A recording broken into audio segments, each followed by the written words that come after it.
Parents always ask me, is it safe to suction every day? The answer is yes.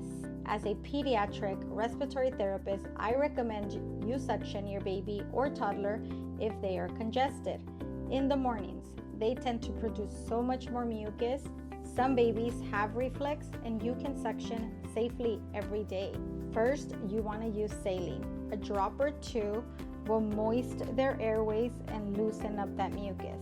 Second, you want to choose the correct size tip. We do have two sizes, a newborn and a toddler piece.